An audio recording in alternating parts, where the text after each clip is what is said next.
ni Don Prix sa Dark Continent Part 39. Pag-usapan natin yan, mga idol.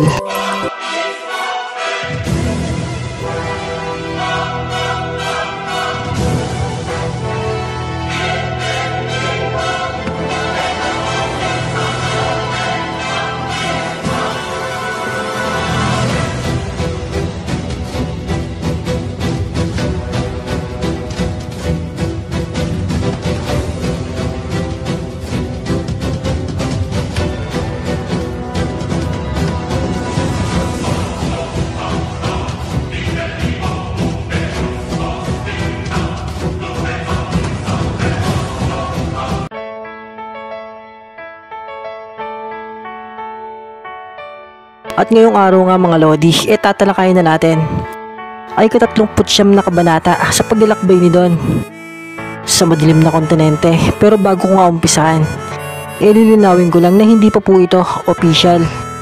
At ito ay isang fanfiction lamang na isinulat ni Boy Anime para sa mga Hunter fan na patuloy nagmamahal ng Hunter x Hunter anime. At kung malino na sa lahat, tara na, umpisahan na natin to.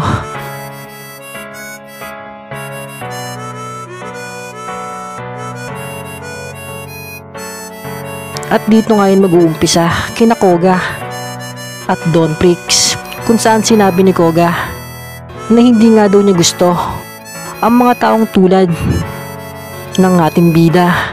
At dagdag niya pa na sa totoo nga, kung sakaling matalo mo man ako, hindi pa rin ako papayag na may pag-alyansa sa inyo. Kaya si Don Prix napatingin dyan sa pinuno ng mga alipin, dahil sila nga merong kasunduan na kung matatalo niya daw ito, papayag na si Koga na makipagsanib puwersa sa kanila. Ngunit ito pala pawang kasinungalingan lamang at walang katotohanan. Kaya dyan sabi na lang ng ating bidang Hunter na kung ganun, wala palang saysay kung itutuloy pa natin ang labang ito, dahil hindi ka naman tutupad sa ating pinag-usapan. Parang ganun na nga, sagot ni Koga. Pero pwede naman nating ituloy kung gusto mo.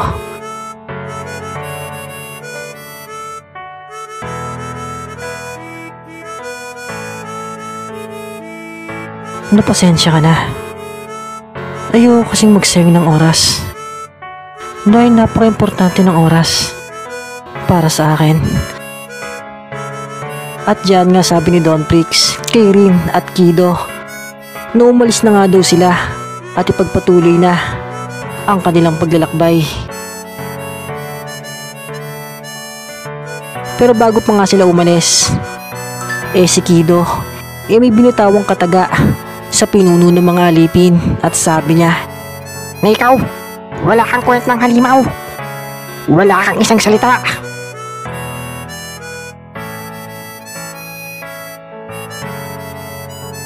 Pero sagot nga lang ni Koga na hindi pa naman ako natatalo ng kaibigan mo, kaya wala akong dapat to pa rin sa mga sinabi ko. "Manloloko," sagot na lang ni Kido.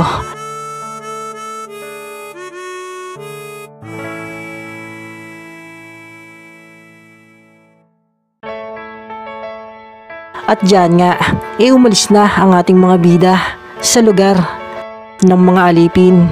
At pagkatapos nga niyan, lipat na ang scene sa kaharian ng kadiliman. At dyan nga, sabi ng hari sa kanyang mga tauhan na pumunta nga daw sila sa 5 threats at kumpirmahin sa mga ito kung sino ang natalo sa kanila ng tinatawag na Hunter.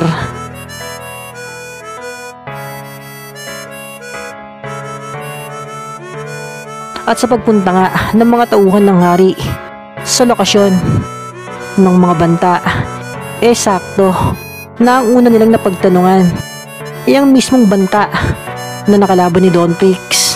At yan ngay walang iba kundi ang Hellbell. At tanong nga nila dito, noong nakalaban daw ba ng Hellbell ang tao na tinatawag na Hunter At sagot nga ng Akas na oo daw. At nakalaban nga daw niya ang mortal na yon nung mga nakaraan.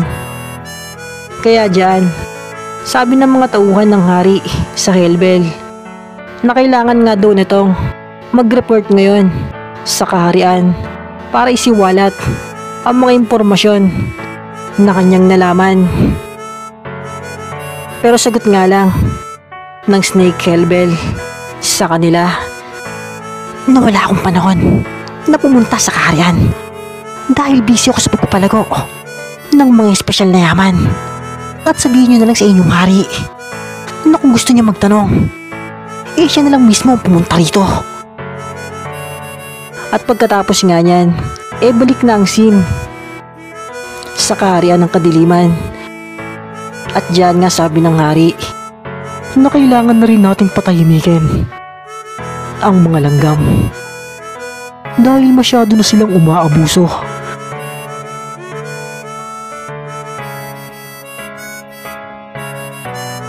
At isa pa, kailangan na rin nating iligpit ang mga mababang uring halimaw na kapanalig ng hunter na yon.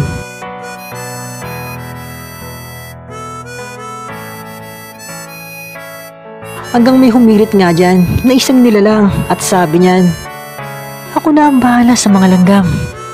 Ako na ang bahala magpatahimik sa kanila. At sagot nga ng hari na sige, sa iyo ko'y papaubaya ang mga Chimerans at gusto kong mabura na sila sa mundong ito. Na masusunod, mahal na hari, sagot ng nilalang.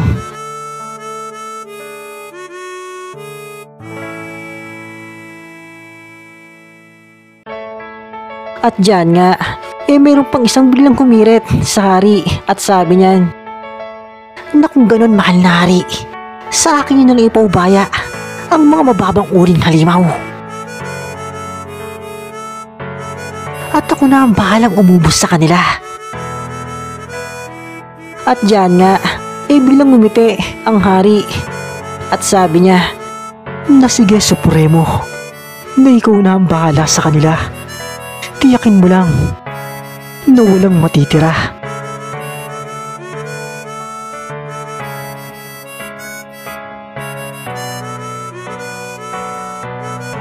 Hanggang umalis na nga dyan ang dating sugo na si Supremo. At pagkatapos naman yan, biglang nagdatingan ang mga tauhan ng hari. At meron na naman silang masamang balita na ibabalita. At sabi nila na mahal na hari, na meron pong grupo ng mga alipin ang kumakalaban sa atin. At meron din silang sinasabi na bagong sugo na nagngangalang Koga.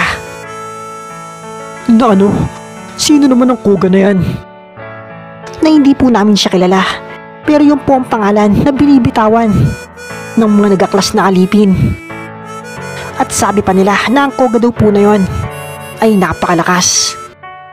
At siya daw ang magpapabagsak sa ating kaharian. Papabagsakin niya ang ating kaharian? Na mukhang tarantado ang Koga na yan at parang hindi niya alam ang sinasabi niya dahil ang paglaban sa ating kaharian ay umakantong sa kamatayan.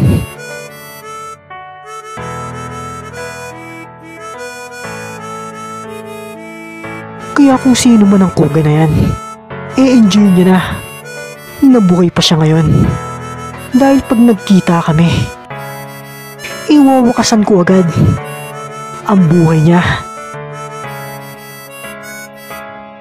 At sa bad news nga patungkol kay Koga, meron na namang sumunod na masamang balita ang dumating sa kaharian ng kadiliman.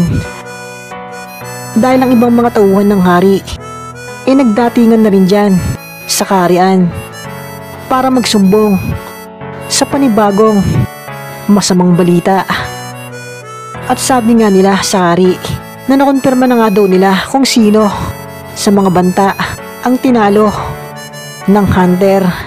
Kasong problema nga daw, ayaw daw sumama ng banta na yon dito sa kaharian para mag-report.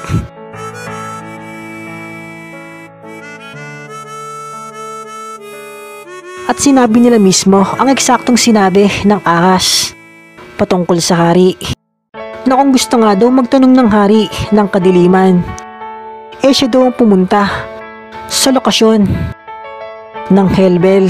Kaya diyan napasimangot ang hari at sabi niya na medyo bastos ang banta na yan.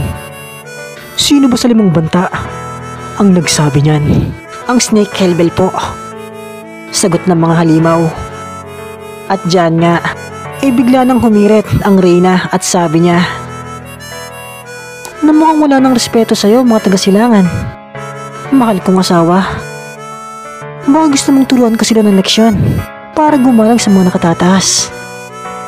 Na hindi na, aking Reyna, na sinabi ko naman sa'yo, ako na ang bahala sa mga problema.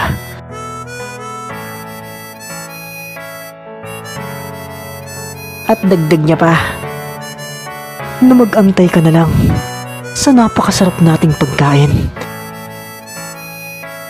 Kaso ang tagal ko nang nag-aantay sa mga tao na yan, sagot ng Reyna. At sa sobrang tagal nga, parang hindi na sila darating para makain natin.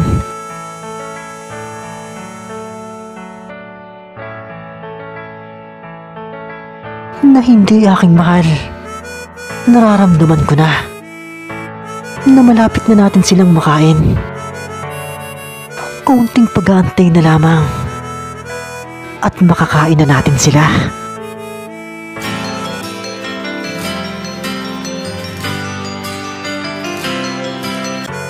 At diyan na nga nagtapos ang part 39 ng bidyong ito. At antay-antay na nga lang mga idol sa mga susunod na kabanata.